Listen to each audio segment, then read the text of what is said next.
hindi ho totoo ang lumalabas na survey na kumakalat ngayon sa social media na nagpagawa ang Okta Research ng survey ng buwan ng Pebrero na mas mataas si VP Sara. Yan ho ay fake news. Opo. At sa mga nakikinig po sa amin, sa atin, sana ho hindi nyo na ipagkalat yan. Naglabas na po kami ng statement sa media at sa amin Facebook na hindi totoo yung mga kumakalat na balita na nalampasan na ho ni VP Sara si President BBM sa trust and performance ratings. Yun lang po. Yun. So kung ano mang makikita nila sa social media na ganito ang impormasyon, hindi totoo ito. Opo, nanatiling mas mataas po ang performance rating ni President Marcos at 65% sa trust at 64%. Tatandaan natin, hindi ho sila pwede i-compare kasi iba ho yung trabaho nila eh. Opo. Ang pwede i-compare siguro yung trust ratings, pero ang performance ratings kasi dahil iba ho ang trabaho ng presidente, iba ho ang trabaho ng vice president. Either way, pag tinatanong ho natin sa mga ating mga kababayan yan, hindi naman ho sa pag-iisip nila ang nakikipagpaligsahan ng presidente at vice president sa trust at performance rating. That po at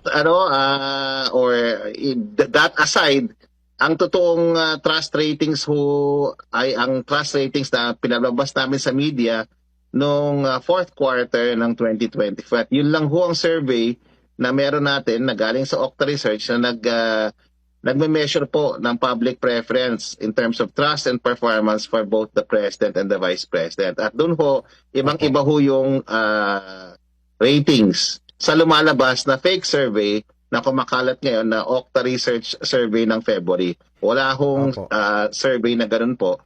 At nagpapasalamat kami sa mga media groups kagaya ninyo, kagaya rin ng Rappler, na pinaalam sa amin na may gumagamit ho ng aming pangalan at nagkakalat ho ng fake na survey. Sana ho hindi natin tularan to. At kung meron man kami mga bagong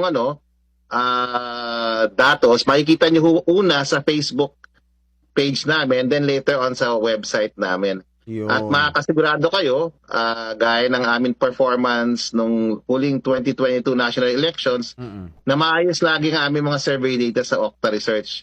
Nung 2022, gusto ko lang paalam, 100% po kami sa president, sa vice president, sa mga senador.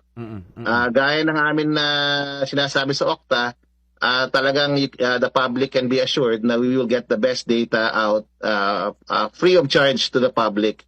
At papalabasin namin to sa mga regular media outlets kagaya ninyo at sa amin Facebook and later on sa amin webpage. Opo. Saka linawin ko lang din, Prof, ang survey ninyo mostly quarterly, di ho ba?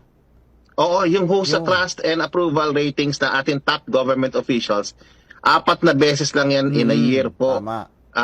Yung first quarter namin sa 2025 gaganapin pa sa March pa po. Yun. So, etong obvious na fake talaga tong survey na to. At nais na mga gumagawa ito manin lang.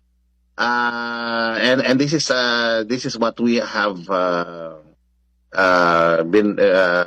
been looking at for some time na marami kong nagfe-fake ng survey namin all around the country dahil election na. Kaya nga. Pero makakasigurado ho kayo kung galing ho sa Okta yan, lalabas yan sa Facebook page namin una at sa mga regular media outlets kagaya ninyo. Yan. So at least nalinaw na debunk natin itong fake news na ito. Dito sa programang ito, Prof, bawal ang fake news eh. Bawal ho. At saka, maraming salamat ho kasi ang disinformation and fake news lalong lumalaganap yan layong panahon ng eleksyon. At sana magtulong-tulungan tayo na tayong mga kababayan at mga kasama sa media na labanan to kasi ho nakakakosto ng kalituhan at ang nananalo dito yung mga nagkakalat ng fake news ho.